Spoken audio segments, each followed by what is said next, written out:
And ఒక్కసారి మీకు అభ్యంతరం లేకపోతే మీ వాట్సాప్ డీపీ చూపిస్తారా? ఎందుకు అలా ఒక్కసారి.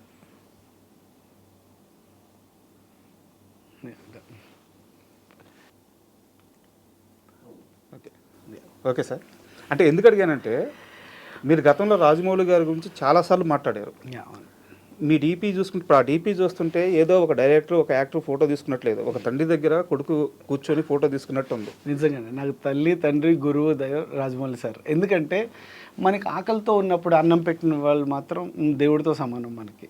తర్వాత మనకు ఆకలి తీరిన తర్వాత అంటే చాలామంది మంచి ఎందుకంటే అలాంటి డైరెక్టర్స్ లేకపోతే నేను లేను ఇప్పటికీ కూడా. ఓ చంద్ర సిద్ధార్థ గారు, కరుణాకరణ్ గారు, మెహర్ రమేష్ అన్న, అందరూ నాకు సినిమాలు ఇచ్చిన ప్రతి ఒక్కరు కూడా నాకు చాలా బాగా చూసుకున్నారు సార్. కానీ నాకు యాక్టింగే రాదు, అసలు ఏమీ తెలియదు. అలాంటి టైంలో సై అనే సినిమా నన్ను నమ్మి, అరే వీడు బాగున్నాడు, వీడు బాగా చేస్తాడు అని నన్ను నమ్మి నన్ను తీసుకున్నందుకు నేను ఇప్పటికీ రాజమౌళి సార్కి రుణపడి ఉంటాను. ఎందుకంటే మదర్ ఫాదరు మనల్ని పుట్టించి మనల్ని కని ఇది చేశారు, కానీ ఒక గురువు మాత్రం మనల్ని ప్రయోజకులు చేస్తారు. ఏమీ రానప్పుడు అంటే వీడు బాగున్నాడు, వీడు మనం తయారు చేయొచ్చు అని చెప్పి నన్ను 2 months ట్రైనింగ్ ఇచ్చి, డైలాగ్ ఇచ్చి, క్యారెక్టరైజేషన్ ఇచ్చి ఆయన తర్వాత నేను ఇన్ని సినిమాలు చేయడానికి ఒక సై అనే ఒక సినిమా చాలా కారణం. అది ఎప్పుడు మనం ఎక్కిన మెట్లు ఎప్పుడు మర్చిపోకూడదు, అన్నం పెట్టిన వాళ్ళని ఎప్పుడు మర్చిపోకూడదు. అంటే ఢిల్లీకి రాజైనా సరే తల్లికి కొడుకే, అలాగా రాజమౌళి సార్ ఆస్కార్ తీసుకున్న ఏం చేసినా సరే నాకు మాత్రం గురువు, తండ్రి తల్లి. నిజంగా ఆ ఫీల్ నాకు ఎప్పుడు ఉంటుందండి. అది మనం ఏం చెప్పుకోకర్లేదు, మన హార్ట్లో ఉంటే చాలు. అదే అంటే ఇప్పుడు మీ డీపీ అయితే ఎవరు చూడరు కదా, పెట్టుకోవాల్సిన అవసరం లేదు. అవును, అదే ఒకరికి మనం చెప్పుకోకర్లేదు, మన హార్ట్లో మనకు ఉంటే చాలు ఇప్పటికీ. అండ్ మీరు నూనాంగ్ నచ్చే సినిమా చూసారా? అవునండి, నూనాంగ్. దాంట్లో వెంకటేష్ ప్రకాష్ రాజ్ దగ్గరికి వెళ్ళినప్పుడు ఏమొచ్చాను అడుగుతాడు, ఏదొచ్చా అంటారు. సేమ్ అదే సీన్ మీరు రాజమౌళి గారి దగ్గర క్రియేట్ చేశారు.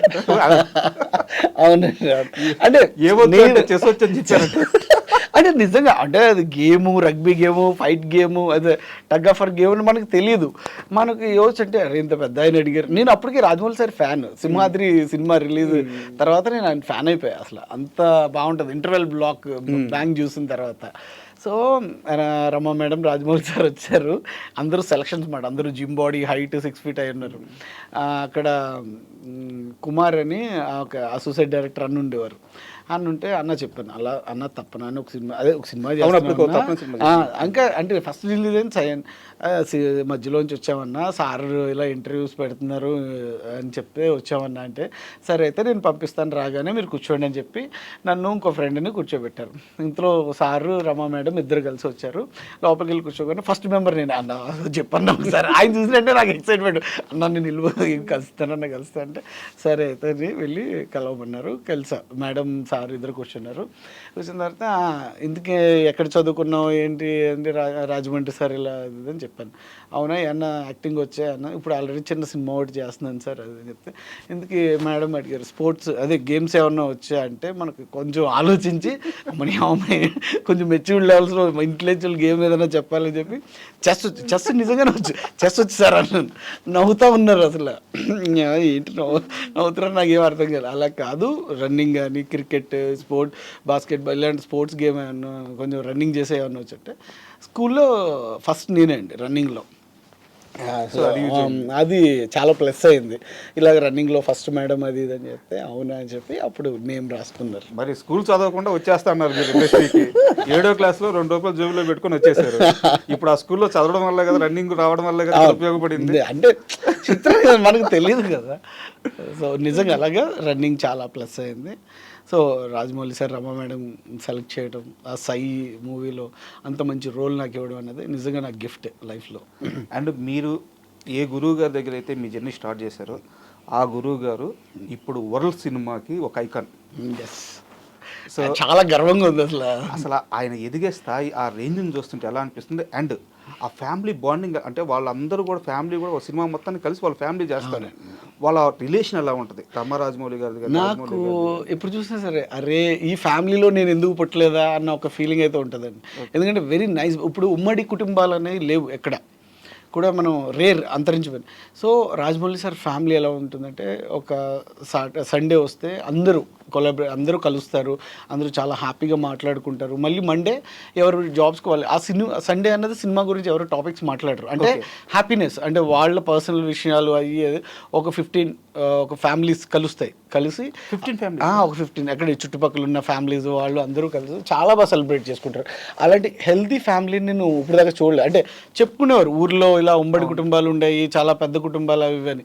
కానీ నేను ఫస్ట్ టైం చూసిందంటే రాజమౌళి సార్ వాళ్ళ ఫ్యామిలీని చూశాను. ఎందుకు బర్త్డే టైంలో రాజమౌళి సార్ ఇంటికి వెళ్తే వల్లి మేడం వాళ్ళ ఇంటికాడ ఉన్నారు, హాల్లో ఇలా పడుకుని ఉన్నారు. కిరవాణి సార్ ఒక కూర్చుని బెంచ్ మీద కూర్చుని మాట్లాడుతున్నారు. చుట్టూ ఒక 15 మెంబర్స్ పిల్లలు వాళ్ళు వీళ్ళు అందరూ ఆయనతో రాజమౌళి సార్తో పడుకుని ఉన్నారు. అసలు నాకు ఎలా ఉంటుంది షాక్, అబ్బా రాజమౌళి సార్ కింద పడుకుని అందరితో మాట్లాడుతుంటే ఎంత హ్యాపీ ఫీల్ అనిపించిందంటే, చాలామంది బయట తెలియని వాళ్ళు చాలా ఊహించుకుంటారు, అలా ఉంటారు ఇలా ఉంటారు. It's a very simple. Okay, ఆ సింపుల్సిటీ అన్నది చాలా అంటే హార్ట్ఫుల్గా ఉంటారు. అంతే మనం ఏదన్నా చాలా బిస్కెట్లు చాలా నవ్వుతుంటారు, మనం ఏమన్నా పొగిడినా కానీ అర్థమైపోద్ది ఓహో ఈడేదో అంత సరదాగా ఉంటారు, అంత బాగుంటారు. సూపర్. అండ్ ఆ నలుగురు సినిమా అంటే ప్రతి యాక్టర్ కూడా తన మొత్తం ఎంటైర్ కెరీర్లో అలాంటి ఒక సినిమా పడితే, అలాంటి ఒక రోల్ పడితే బాగుంటుందని చెప్పి అందరూ పరితపిస్తుంటారు. మీకు కెరీర్ స్టార్టింగ్లోనే పడిపోయింది. అవునండి, నిజంగా నాకు కూడా తెలియదు అప్పుడు నేను చేసేటప్పుడు కూడా. నెవర్ అంటే ఒక సినిమా ఎఫెక్ట్ ఇంత ఉంటుంది, ఆడియన్స్లో ఇంత రిప్రజెంటేటివ్ చేసి ఒక క్యారెక్టర్ని ఎనలైజ్ చేసి చూస్తారు అన్నది ఆ నలుగురు తర్వాత నాకు బాగా తెలిసింది. ఎందుకంటే చంద్ర సిద్ధార్థ గారు గ్రేట్ గోస్ట్, అంటే ఆయన అసలు మాట్లాడరు ఎక్కువ, ఓన్లీ పర్ఫార్మెన్సెస్ కానీ ఇది కానీ మాత్రం చాలా డీప్గా అబ్జర్వ్ చేస్తారు, తక్కువ మాట్లాడతారు. ఇప్పుడు వెరీ స్మైలీ, అంటే ఆయన ఈయన దగ్గర ఎలా చేయాలి, క్యారెక్టర్ ఏం చేయాలి అన్నది అసలు నాకు చాలా ఫస్ట్. ఎందుకంటే బాడీ లాంగ్వేజ్ అంతా సైలో పింగ్ పాంగ్ క్యారెక్టర్, అవును. సో అది చాలా హైపర్ ఉంటుంది.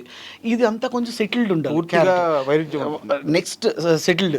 నా క్లోజ్ తీసేటప్పుడు కూడా ఇక్కడ షర్ట్ పట్టుకుని కదలకుండా ఉండేటట్టు ఇలా షర్ట్ పట్టుకుని తీసేవారు క్లోజ్, అంటే అంత హైపర్ ఉండేది బాడీ లాంగ్వేజ్ అదిని. సో అలా చంద్ర సిద్ధార్థ గారు చాలా సపోర్ట్ చేశారు. అలాగే రాజేంద్ర ప్రసాద్ గారు, అంటే క్యారెక్టర్ని ఎలాగ చేయాలన్నది ఒక మానిటర్ ఒక టేక్ అలాగా సినిమా మొత్తం కూడా 32 డేస్లో ఫినిష్ అయిపోయిందండి. అండ్ ఆ నలుగురు ప్రస్తావన ఎందుకు తెచ్చానంటే, రాజేంద్ర ప్రసాద్ గారి మీ సీన్లు ఉంటాయి అనమాట, కొంచెం సీరియస్ సీన్లు పక్కన పెడితే ఇప్పుడు బూస్ట్ తాగమంది తీసుకొచ్చే సీన్ ఒకటి ఉంటుంది.